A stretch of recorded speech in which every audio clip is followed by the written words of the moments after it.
Hello friend, तो किसी का रिक्वेस्ट था 47,000 में एक बढ़िया गेमिंग पीसी बना के देखो।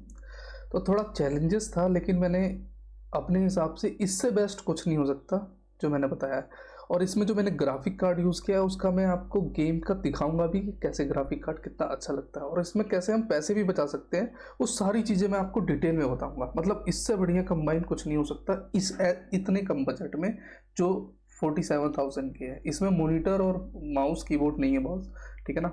तो चलिए इसमें बताते हैं। जिस तरह क्रॉस एयर का मैंने लिया है यहाँ पे 5000T का। हमें करना क्या है, हमारा एक कैबिनेट चाहिए, ARGB चाहिए। तो ऑनलाइन आप जितना भी देखेंगे ऑनलाइन आपको नहीं मिलेगा, और कोई भी कंपोनेंट ऑनलाइन मत खरीदिएगा। मैं बार बार रिकमेंड कर रहा हूँ क्योंकि ऑनलाइन हमेशा महंगा मिलता है। मैं हर एक वीडियो में बताता रहता हूँ। मार्केट में जाइए, जेब्रोनिक, फिंगर्स या इन सब का, आईबॉल का कोई सा भी कैबिनेट, छोटा कैबिनेट होगा, ज़्यादा नहीं है, वो 1000-1200 तक में आ जाएगा। तो यहाँ पे क्रॉस एयर का भी आप ले सकते हैं। हमें तो सिर्फ एक कैबिनेट चाहिए ना, बस अगर दिखाना है तो फिर तो कोई बात ही नहीं है। तो इस बजट के लिए हमारा 1000 में क्रॉस एयर का आपका बड़े प्यार से आ जाएगा। नेक्स्ट देख लेते हैं कि हमारा ज़्यादा कुछ हाई फाई है नहीं, ग्राफिक कार्ड भी नहीं है और प्रोसेसर भी उतना हाई नहीं है, लेकिन है प्रोसेसर ठीक ठाक है।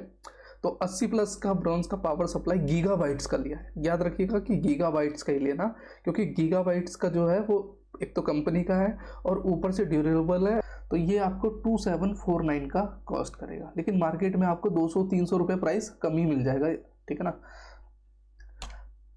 बाकी मैंने जो गीगाबाइट्स का यहाँ पे मदरबोर्ड लिया है P400M लिया है, just because of AMD Ryzen 3rd generation को अपना सपोर्ट करेगा। इतने बजट में मैं इससे ज़्यादा नहीं जा सकता था, क्यों? क्योंकि फिर हमारा बजट ज़्यादा भाग जाता था। बाकी इसमें आपको वाईफाई देखने को नहीं मिलेगा। बाकी यहाँ पे आप जो है DDR4 रैम आपका सपोर्ट करेगा। कनेक्टिविटी में कूलिंग और परफॉर्मेंस आप देख ही सकते हैं। RGB लाइट मिलेगी, ऑडियो, और इसमें आपको स्पेसिफिक ओवरव्यू और अल्ट्रा ड्यूरेबल और गीगाबाइट्स एक्सीलेंस आप देखने को मिल सकता है इसमें। AMD Ryzen 5000 सीरीज जो है ये अपना बड़े प्यार से सपोर्ट करता है। कनेक्टिविटी और बाकी अपना फ्रीक्वेंसी का देख लेते हैं कि DIVD यहाँ पे दे रखा है, एक HDMI का आपका कनेक्शन दे रखा है, 3.0 का C टाइप के 2 केबल दे रखे हैं इसमें, सॉरी USB 3.0 का टाइप 1 का यहाँ पे आप देखने को मिलेगा। बाकी इथरनेट्स है, RGB LED हेडर्स है, जो RGB लाइट आप चेंज कर सकते हैं। ऑडियो नॉइस का है। मेन कंपोनेंट में आ जाते हैं, जिस तरह अपना यहाँ पे AMD Ryzen सीरीज का सपोर्ट करता है। DDR4 आप 4 यहाँ पे देख लेते हैं, 4 स्लॉट आपको देखने को मिलेगा। NVMe का अगर आपका स्लॉट्स अगर यहाँ पे कम हो गया जिस तरह, तो यहाँ पे आप SATA लगा सकते हैं। ओके, बाकी स्टोरेज में आप देख ही सकते हैं कि NVMe 2 में 32 GB पर सेकेंड का यहाँ पे स्टोरेज का आप कर सकते हैं आप उसमें, और SATA अप टू 6 GB पर सेकेंड का है। No lag, just frequency. और इसका जो ईथरनेट्स का है बड़ा ही कमाल का है। इसमें आपको 1% का कुछ भी लैग वगैरह देखने को नहीं मिलेगा अगर आपका इंटरनेट कनेक्टिविटी एकदम परफेक्ट है तो। बाकी स्मार्ट फैंस का यहाँ पे 5 स्मार्ट फैन मिलते हैं, जो आपके मदरबोर्ड को बहुत ही ज़्यादा ठंडा रखेगा, मतलब हीट होने से कम करेगा, सो दैट कि उसकी लेटेंसी आपको देखने को ना मिले। अब आ जाते हैं मेन चीज़ पे, जो अपना है AMD का 5000 सीरीज राइजन। तो यहाँ पे Ryzen 7 लेने का मेरा रीज़न क्या था कि हमें गेमिंग करनी थी, और इसकी क्या क्या खासियत है Ryzen 7 की वो मैं दिखाऊंगा, और ओवरक्लॉकिंग कैसे हो सकता है इसके बारे में मैं आपको डिटेल में बता। ये मैंने जस्ट बिकॉज ऑफ इसलिए लिया है क्योंकि मेरे को गेमिंग करना है। तो मैं इस बजट में सोच रहा था किस पे जाऊँ, तो इंटेल पे मैं जा नहीं जा रहा, इसलिए नहीं जा रहा था क्योंकि इंटेल की जो कैच मेमोरी है वो कम है और Ryzen की जो है वो ठीक है। तो इंटेल जो है हमारा एडिटिंग के लिए भी परफॉर्मेंस कर लेता है और गेमिंग के लिए भी कर लेता है, लेकिन Ryzen अगर हम देखेंगे तो Ryzen जो है हमारा गेमिंग के लिए, क्योंकि उसकी कैचिंग पावर ज़्यादा है, और गेम में होता क्या है, कैचिंग पावर होता है, इसलिए 3.4 गीगाहर्ट्ज़ का अप टू 4 पॉइंट्स ओवरक्लॉक कर देता है। ओवरक्लॉक क्या होता है उसका भी मैं आपको सिंपल सा एग्जांपल दिखाता हूँ कि जिस तरह सपोज दैट, अब यहाँ पे आप देखेंगे कि जिस तरह यहाँ पे मैंने एक अपना दा विंची का यहाँ पे मैंने एक्सपोर्ट का लगा रखा था, तो ये देखेंगे कि इसकी परफॉर्मेंस कहाँ तक भाग गई है। 2.3 गीगाहर्ट्ज़ का स्पीड्स था यहाँ पे, ये 5 गीगाहर्ट्ज़ तक चला गया था। तो ये होता क्या, ये देखिए 4.3.2. तो ये ओवरक्लॉकिंग है। ओवरक्लॉकिंग में होता क्या है कि जितनी ज़्यादा परफॉर्मेंस होती है उतनी ज़्यादा इसकी परफॉर्मेंस आगे तक ये पीक पे चला जाता है। तो यही होता है ओवरक्लॉकिंग। तो जब भी आप हाई ग्राफिक वगैरह खेलेंगे तो 4.6 गीगाहर्ट्ज़ तक यहाँ पे ये ओवरक्लॉकिंग कर लेगा इसमें। तो ये होता है कि अप टू 4 गीगाहर्ट्ज़ तक का आपका आराम से क्लॉक ओवरक्लॉक हो सकता है, इसमें कोई दिक्कत नहीं है, ठीक है ना। तो इसीलिए जस्ट बिकॉज ऑफ गेमिंग के लिए मैंने ये लिया, जो आपको कॉस्ट 18,549 है, लेकिन ये आपको 1,000-1,200 रुपये का कम ही देखने को मिलेगा फ्रेंड, क्योंकि ऑनलाइन हमेशा महंगा ही मिलता है, हर बार मैं बोलता रहता हूँ, तो ऑनलाइन पे मत जाइएगा। अब इसके साथ हमें कूलर तो मिलता नहीं है, तो इसको ठंडा करने के लिए हमें एक कूलर भी चाहिए है। तो एंड का सबसे बढ़िया 1,300 रुपये का ये है, जो इसमें बड़े प्यार से सपोर्ट कर लेगा, कोई दिक्कत नहीं है। तो 1,300 रुपये का है, तो ये आपको मैक्सिमम से मैक्सिमम आपको 1,050 रुपये तक का मिल जाएगा मार्केट में। ऑनलाइन तो खरीदिएगा मत, ठीक है ना। तो एक मैंने ये कूलर लिया है यहाँ पे, और दूसरा क्रॉस एयर का यहाँ पे 3200 मेगाहर्ट्ज़ का 16 GB का 1 स्टिक लिया है, ठीक है ना। दिखा दो रहा है यहाँ पे, लेकिन 1 स्टिक इसलिए लिया है क्योंकि 4 GB का है। अगर इन फ्यूचर मेरे को अगर रैम बढ़ाना हो तो मैं और जगह 16 और कर सकता हूँ, ठीक है ना। अगर 8 करूँगा तो मेरी जो है स्लॉट जो है वो कम हो जाएंगे। तो 3420 रुपये का सबसे बढ़िया ये DDR4 है, 3200 मेगाहर्ट्ज़ पे है। फिर उसके बाद NVMe हमने लिया है 500 GB का, जो 3500 MB पर सेकेंड का करता है, जिसकी कॉस्ट 3370 है। तो ये भी आपको 200-300 रुपये कम ही देखने को मिलेगा। अभी आप फॉर एग्जांपल जिस तरह सैमसंग का SSD 990 प्रो देखेंगे, उसकी प्राइस देखेंगे 18,500 या 600 है। आप यकीन करेंगे, मैंने जो लगाया है SSD जो लगाया है सैमसंग का 990 प्रो लगाया है, और वो मेरे को कॉस्ट किया है 17,000 कुछ में, मतलब 1,000 देखो सस्ता ही बैठा मेरे को। तो मार्केट में प्राइस बहुत ही ज़्यादा मैनिपुलेट होता है, बहुत ही ज़्यादा। एग्जाम्पल में बहुत से लोग कहते हैं कि मार्केट में और इसमें ज़्यादा कंपैरिजन में नहीं होता है, बहुत ज़्यादा मैनिपुलेट होता है। अमेजोन एक ऐसी साइट्स है जहाँ पे आपको एक प्रोडक्ट 50 रुपये का मिलेगा और वही प्रोडक्ट आपको 500 रुपये का भी मिलेगा। इतना ज़्यादा मैनिपुलेट होता है। जिस तरह मैंने आपको i9 का बताया था, ये मैं आपको इसीलिए बता रहा हूँ कि धोखा मत खाइएगा बस प्लीज़, ठीक है ना। बी अवेयर रहिएगा, और डीलर जितने भी हैं उससे बार्गेनिंग करिएगा, 3-4 दुकानों पे जाइएगा, तब जाके खरीदिएगा आप सामान। नेक्स्ट यहाँ पे देख लेता हूँ, ऑल टाइम मेरा गीगाबाइट्स का ये सबसे बेस्ट है ग्राफिक कार्ड। अब मेरा जो है इस सिस्टम पे मैंने यही ग्राफिक कार्ड लगाया है गीगाबाइट्स का। क्यों? बाकी जेब्रोनिक इन सब पे मत जाइएगा। अगर लेना है तो गीगाबाइट्स का लीजिएगा, 1650 इस बजट में सबसे बढ़िया है, क्योंकि मेरे को छोटी मोटी एडिटिंग करनी थी और कुछ नहीं। और गेम आप देखेंगे, मैं आपको गेम का सैंपल दिखाऊं, एक मिनट आपको मैं गेम दिखाता हूँ।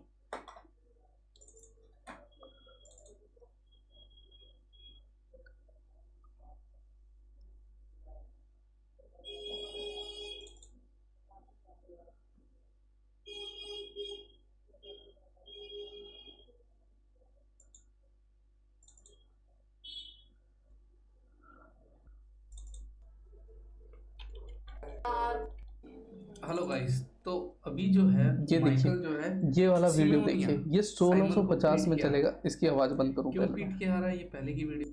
ये देखिए, ये 1650 में चल रहा है मेरा, और इतना अच्छा ग्राफिक कार्ड है कि देखिए कोई भी लैग वगैरह कुछ देखने को नहीं मिल रहा है। लैग की तो छोड़ दीजिए, क्योंकि मेरा i9 1409K है, तो उसकी तो बात ही नहीं करता हूँ मैं, लेकिन ग्राफिक कार्ड तो उसका एक्चुअली में। तो ये गेम देखिए आप, कहीं भी आपको हल्का सा भी वो ग्लिच वगैरह ये सब देखने को मिल रहा है कि थोड़े कलर फट रहे हैं या कुछ भी हो, तो 1650 4 GB का गीगाबाइट्स का इतने कम बजट में इससे अच्छा ग्राफिक कार्ड आपको और कोई नहीं देगा।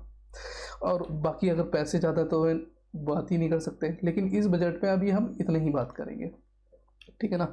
तो 1650 का गीगाबाइट्स का मैं हर एक वीडियो में आप सबको सपोर्ट्स करता रहता हूँ कि यही वाला आप ग्राफिक कार्ड लगाइएगा, वो सबसे बेस्ट होता है, ठीक है ना। अगर आपको गेम के साथ साथ स्ट्रीमिंग भी और मान लो रिकॉर्डिंग भी करनी है, तो मैं रिकमेंड करूंगा कि जिस तरह आपने 16 GB रैम लगाई है, तो 16 GB की एक और रैम लगा लीजिए, जिसके साथ साथ आप गेमिंग भी कर लेंगे और रिकॉर्डिंग भी आपकी हो जाएगी। लेकिन 16 GB पे मैं रिकमेंड करूंगा कि आप रिकॉर्डिंग मत करिएगा, क्योंकि रिकॉर्डिंग अगर करेंगे तो फिर आपको लैग वगैरह देखने को मिल जाएगा, इसीलिए, ठीक है ना। तो यहाँ पे मैं उसमें भी कर रहा हूँ और ये अपना रिकॉर्डिंग भी हो रहा है। क्यों? क्योंकि मेरी 32 GB मैंने यहाँ पे रैम लगा रखी है 6000 फ्रीक्वेंसी के साथ में। तो इसीलिए मैं आपको ये चीज़ रिकमेंड कर रहा हूँ कि अगर मान लो आपको गेमिंग भी करनी है और रिकॉर्डिंग भी करनी है, गेमिंग भी करनी है और रिकॉर्डिंग भी करनी है तो आप 16 GB की यहाँ पे एक रैम और लगवा लीजिएगा, ठीक है ना। अब बाकी OBS वगैरह जो भी है रिकॉर्डिंग में कैसे करते हैं नहीं करते हैं, बाकी इस पर सब कुछ बता रखा है, आप मेरी चैनल पे जाके देखेंगे। तो अब बात कर लेते हैं टोटल PC का कॉस्ट हमारा कितने बजट का बैठा। जिस तरह कैबिनेट मैंने 1000 का लिया है, ठीक है ना, यहाँ पे 1000 डाल दिया, ज़्यादा से ज़्यादा यहाँ पे आपको 1000 या 1200 तक का मिल जाएगा, लेकिन 1000 रुपये मैक्सिमम जो मैंने PS2749 का 80+ ब्रॉन्ज का जो है गीगाबाइट्स का है, ठीक है ना। मदरबोर्ड 5889 है, CPU 18,549 जस्ट बिकॉज ऑफ हमें गेमिंग करनी है। ये जो है 1300 रुपये का है, SSD 3370, रैम 3420 रुपये का। यहाँ पे अगर बजट है आपका थोड़ा ज़्यादा तो उसे बढ़ा लीजिएगा अगर रिकॉर्डिंग करनी है। ग्राफिक कार्ड वही है, टोटल आप देखेंगे 47,906, जो मेरे को किसी ने बताया था कि 47 तक में सर कोई बढ़िया PC बनाए, तो इससे बढ़िया नहीं है। बाकी हर किसी में अगर आप फ्रेंड देखेंगे, इसको छोड़ दो, हर किसी में देखेंगे तो हर 500 रुपये आपका हर किसी में रेट ज़्यादा है। ये वाला देखेंगे, ये 11,200 का ख़रीदा है मैंने, जो ग्राफिक कार्ड है।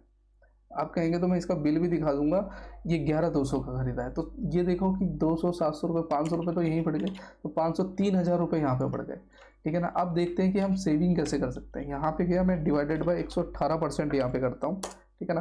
तो ये 40,598 इंटू 0.18% किया, 7,307 रुपये GST अमाउंट। अगर आप अपने नाम पे खरीदेंगे तो उसको GST दे देंगे, लेकिन आप उसका इनपुट नहीं ले पाएंगे। अब ये 7,307 रुपये में कैसे बचाऊं, उसका उपाय भी मैं बताता हूँ, हर एक वीडियो में बताता रहता हूँ।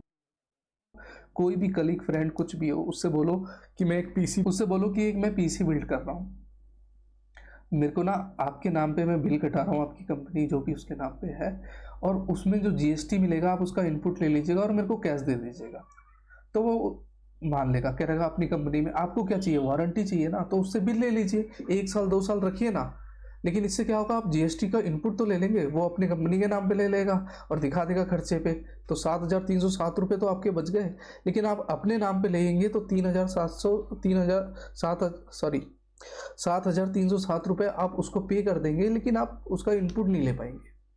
तो इस तरह आप, ये आपको 40,000 का ही पड़ा ना, और बाकी 3,000 में आप लाजपत नगर चले जाइए, वहाँ पे आप मॉनिटर ले लीजिए 27 इंच का 3,000 तक में। और यही गेमिंग का रिफ्रेश रेट अच्छा लगना है तो 5-6 हज़ार रुपये तक आपको देना पड़ेगा, तो आपको 22 इंच तक का मिल जाएगा। बाकी जेब्रोनिक का कीबोर्ड और माउस 1000 तक में आप देखेंगे तो बहुत से बढ़िया आपको मिल जाएंगे। तो यही था ओवरऑल। बाकी मैं ये कहूँगा फ्रेंड्स कि बार्गेनिंग करिए, टैक्स का अमाउंट बताइए, GST जो पे करते हैं उसको बताइए, साल भर में आप कितनी परचेजेस करते हैं। नहीं हो सकता है तो एक GST नंबर ले लीजिए, आप कहें तो मैं बता दूंगा कि GST हम कैसे अप्लाई कर सकते हैं। हर कोई घर बैठे कर सकता है, फ्री ऑफ कॉस्ट कर सकता है। तो देखो, अगर कम बजट है तो हम क्या करते हैं, कम बजट में क्या करते हैं कि इधर उधर पैर हाथ मारते रहते हैं कि हम पैसा कैसे सेव करें, बार्गेनिंग कैसे करें, और बजट ज़्यादा तब तो कुछ कह ही नहीं सकते। तो इसीलिए आप अपना GST का अमाउंट बचाइए फ्रेंड, ठीक है ना। बाकी इस बजट में इससे बढ़िया गेमिंग PC और कोई नहीं बना के देगा आपको, ये मैं गारंटी लिख के दे देता हूँ जो मैंने बताया, क्योंकि मैंने एक एक चीज़ पे एनालाइज किया कि मैं इसमें बढ़िया से बढ़िया क्या कर सकता हूँ और जो आपको लैग वगैरह देखने को ना मिले। ठीक है फ्रेंड, तो ऐसी ही एक नई वीडियो के साथ मिलूंगा, तब तक थैंक यू।